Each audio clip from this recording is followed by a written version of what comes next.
Hi everyone, and welcome to Farmside, the show where we go into the science and education behind farming. I'm Emily Stein, and today we're talking to Dr. Nevin Lawrence, weed scientist, about the data he collects as part of his Palmer projects. So sit back, relax, and let's go find out what data Nevin collects. So Nevin, what kind of data do you collect for your Palmer studies, and how do you go about collecting it? I guess we could classify the data in two different ways.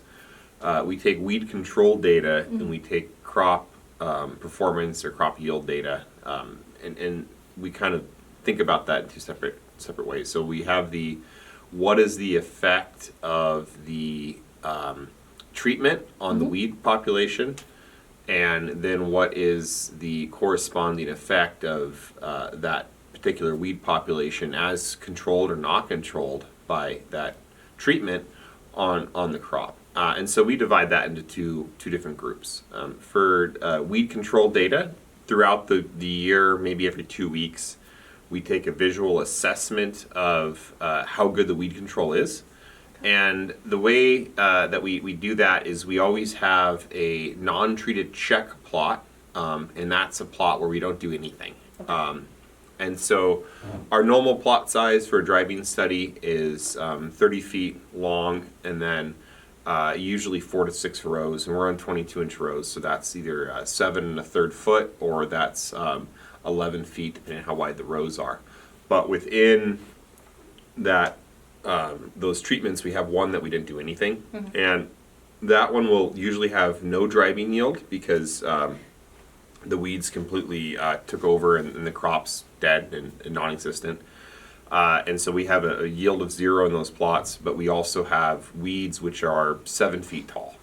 And that's sort of our baseline of what happens if we do nothing. And then when we take this visual assessment throughout the season, we kind of compare the other plots to that one. So we do this on a scale of 0 to 100, and then we know what 0 is. And then if we have a really good treatment that we're pretty sure is going to control all the weeds in the study design, we keep it there, and that's what we call the weed-free check, and that's going to be 100% control of the weed. But sometimes we don't have that option, especially in these minor and specialty crops. We just don't have good herbicide options a lot of the times. And so we'll have another treatment where we will go through and have to hand weed weekly, which could be a lot of work, but we'll physically remove the weeds all season long. And so that way we have a known 0% control and a known 100% control that we can use to compare the weed control data. Okay. Additionally, besides in that visual control, which is helpful, but it's not hard data. There's a little bit of bias in that. Is we'll also go through and physically count how many weeds are within each plot, and we do that depending on the study. It depends on how much area we'll count, but we usually use what we call a quadrat, which is a square or rectangle piece of PVC pipe or metal. And those are various sizes, and we'll stick that in the plot. And I generally, just as a rule of thumb, but it's sort of just arbitrary, we try to count at least a square meter per plot plants to get that population. So we'll count how many weeds there are, and we'll also count what the breakdown is of species. And that's important because if we have a weed control plot that fails early in the year, or it fails to control the weeds early in the year, we're going to have a lot of early to emerge weeds in that plot. So kochia, lamb's quarter, those are the earlier weeds to emerge. And that's going to prevent later to emerge weeds from ever emerging because there's already going to be quite a bit of competition and presence of weeds in that plot. So what we can oftentimes see is if we're looking, let's say, at Palmer amaranth control, some of our worst performing plots actually won't have any Palmer in them, but not because they controlled the Palmer, it's just because there was so much early to emerge weeds in them. And so these counts are important to see not only what the density of weeds are, but what species are coming up and when. So we take these several times throughout the year. Probably 3 to 5 times we'll do a weed count. And just to kind of give some perspective on that, a weed-free plot, as I said earlier, that's going to have 0 weeds in it. Right. But the non-treated one can have hundreds, sometimes even thousands. We've seen weeds within a square meter, so it's pretty difficult to actually do that. You're going to be spending 30 minutes on one plot, just on your hands and knees counting those weeds. Towards the end of the year, we'll also take biomass from those plots as well. And so what we do with that is from that same quadrat, we'll go in and we'll cut using a knife, a rice knife actually. It's a knife for hand harvesting rice, but we'll physically cut all the above ground biomass from weeds within that plot, and then weigh that per species.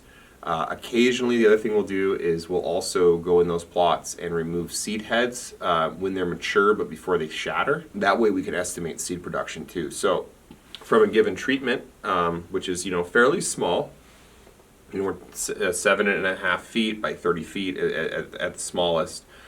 We could say this treatment is going to produce, or it has the ability to control, this percentage of the weed population. But you're looking at, under worst case scenarios, potentially 30 palmer plants per square meter, which is quite a bit. Right. And those 30 palmer plants each can produce, let's say, 50 to 100,000 seeds.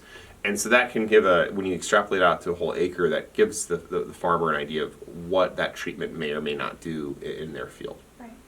As far as crop information that we collect, we do stand counts throughout the year. So we'll do stand count at planting, and then if we have zero yield in some treatments because it completely failed to control the weeds, by the end of the year there might not be any dry beans in there, so we can see when that stand was lost.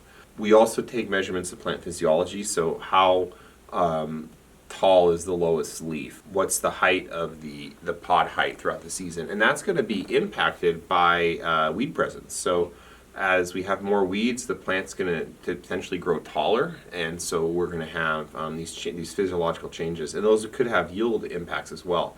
So we look at what we call yield components, and so with dry beans, that would be the number of pods per plant, the number of seeds per pod. So in a good dry bean plant, you're going to have 5 to 7 seeds per pod, and when we have a high weed pressure, that might get reduced to 1 to 3, and so that's a pretty significant yield loss right there. We also look at test weight, or the weight of 100 seeds, and so we'll physically take 100 seeds out, count them out 100, and then weigh those for each treatment, or we'll sometimes do 1,000 seed weight counts. And what that does too is it tells us if we have a larger bean or a smaller bean. Generally, you want a larger bean, but with a lot of weed competition, that bean actually does become smaller. And then finally, just yield. How many pounds or how many tons per acre or tons per hectare of dry edible bean yield did we receive in those treatments? Why do you collect so much data? Yeah, it is a lot of data, and not only is it a lot of data, but all the data we collect, the majority of it's probably the last week of the crop, so it gets pretty busy that time of year. But what we want to do is get a thorough understanding of how the weeds are competing with the crop and what the impacts are. So, for example, we might measure a yield reduction, but it's important to know what the mechanism that yield reduction is. Is it because we're having a smaller test weight? Are we having fewer pods being formed? Are we losing stand? Are we having fewer seeds per pod? All that sort of plays into why the yield can reduce, and dry beans in particular. And so we're trying to understand the nature of how that competition is occurring. The other thing is we know what the end of the season weed biomass is and density, and so sometimes plots that were looking good early in the year, they're not looking that great at the end. They're not looking much better than some of the treatments been poor all year. But the yield impacts really aren't that bad. And so what happens is those plots, because we've been tracking weed density throughout the year, we know that maybe those weeds didn't come up until July or maybe even August, and we're harvesting the crop in September.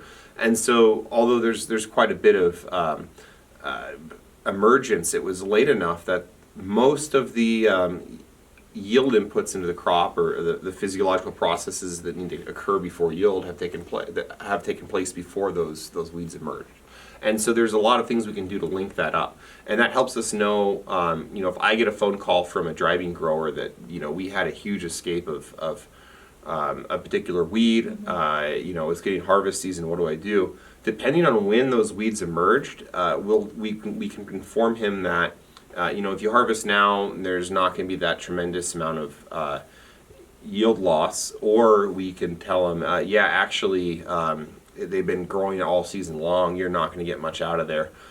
We also could tell them that, hey, your test weight's going to be a bit lower, so you're going to get dinged when you try to sell those beans at the elevator because they're not as large. The quality's not as good. And so that's some other components. So it's necessary to know this so that we can inform growers of what to do and what to expect from different populations of weeds, and what the value of using other certain treatments are compared to other options they may be doing. Well, folks, there you have it. Today we talked to Dr. Nevin Lawrence about the data he collects as part of his Palmer amaranth studies, why he collects it, and what he can then infer from that data. Join us next time as we continue examining what goes into the research in plant pathology, entomology, and weed science. Find us on Twitter at @thefarmsci-ed or on our website at farmsci-ed.com for transcripts and more information. Have a good one.